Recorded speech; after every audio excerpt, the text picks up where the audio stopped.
Viewers, पिछले 2 episode में मैंने आपको फिस्टुला की बीमारी के तरह तरह के घरेलू और आयुर्वेदिक दवाओं के बारे में बताया था।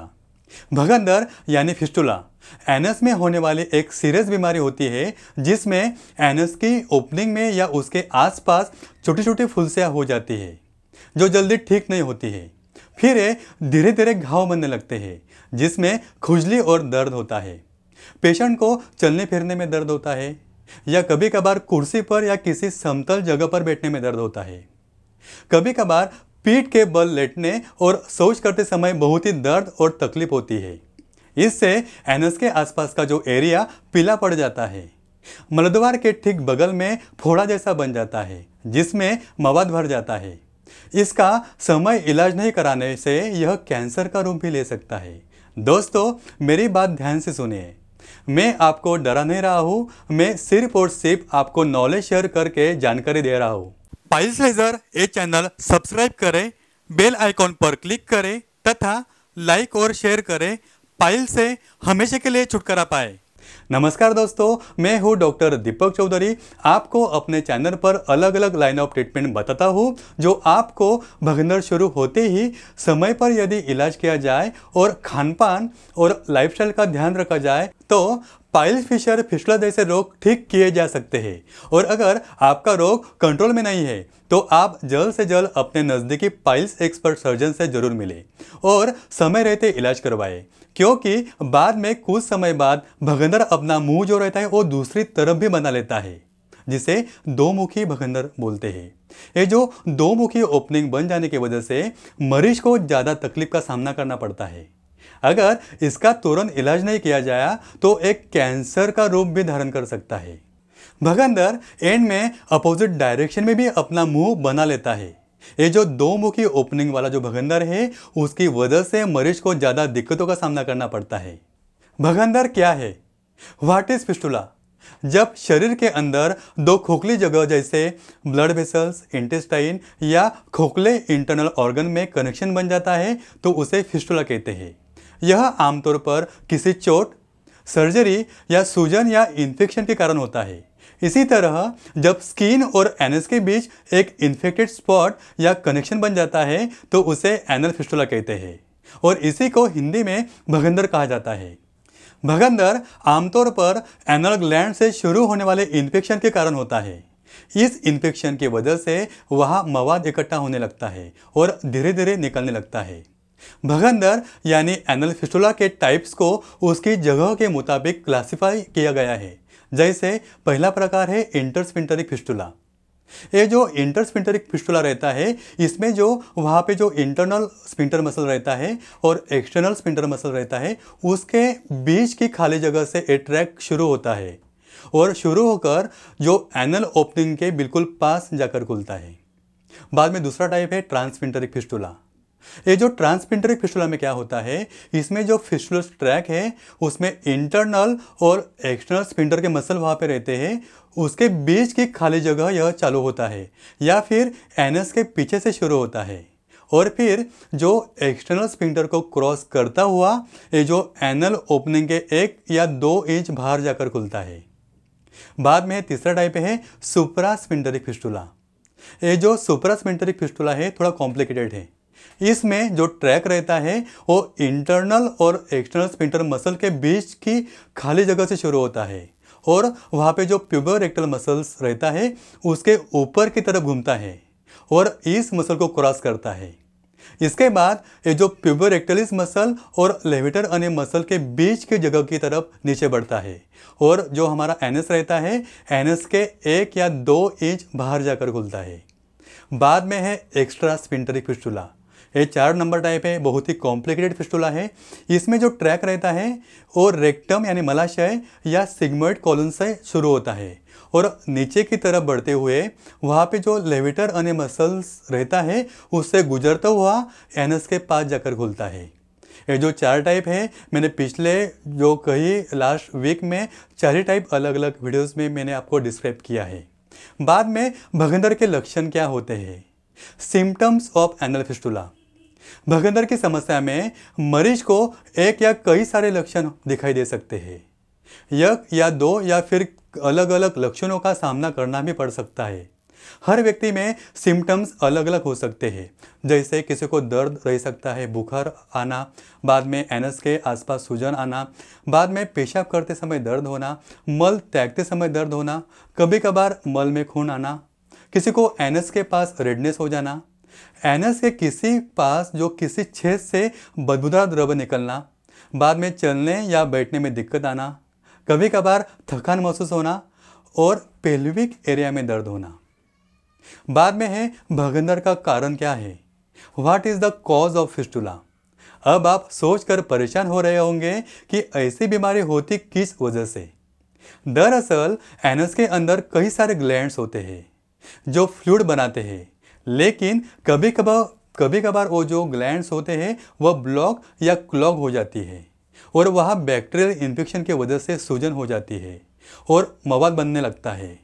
अगर इसे ठीक नहीं किया जाता तो यह समस्या बढ़ती रहती है और यह धीरे धीरे अपना रास्ता बनाते हुए आपके एनस के आसपास त्वचा के बाहर तक छेद कर देती है और इस सुरंगनुमा जगह यानी कैनल को एनल फिस्टुला कहते हैं, जो कि आपके ग्लैंड्स और स्किन के बाहरी छेद को जोड़ती है।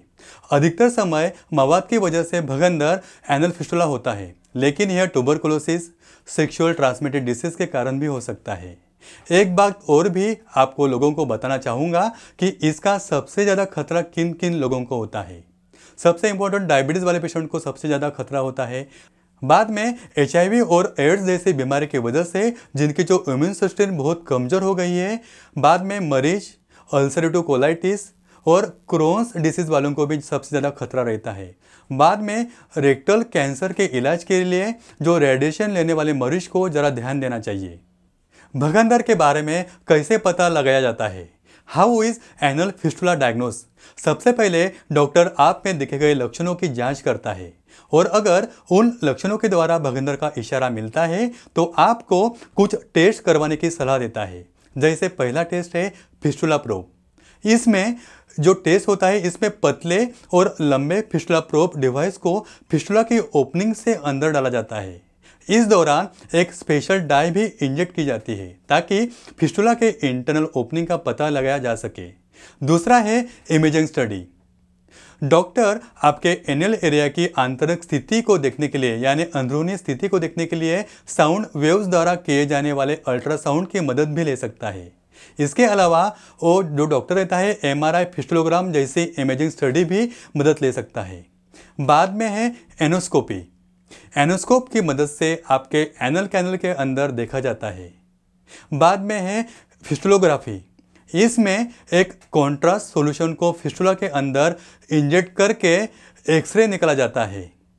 फ्लेक्सिबल सिग्मेडोस्कोपी या कोलोनोस्कोपी जैसे कुछ टेस्ट भी आपका डॉक्टर सजेस्ट कर सकता है। भगंदर का इलाज, एनल फिस्टुला ट्रीटमेंट।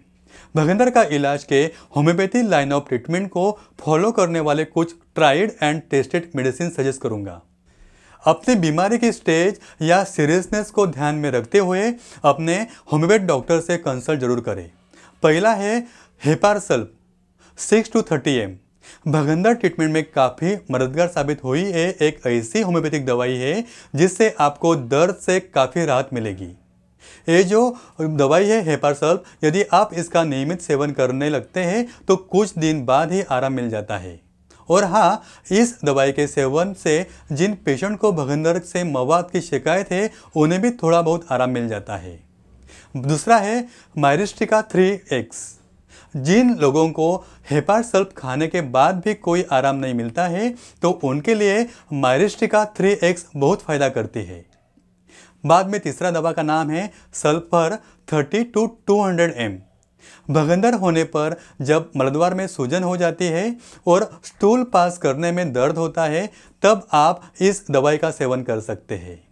सल्फर 30 से सूजन कम हो जाती है और बाकी परेशानी भी कुछ हद तक कम हो जाती है। बाद में है सिलिशिया 200 mg।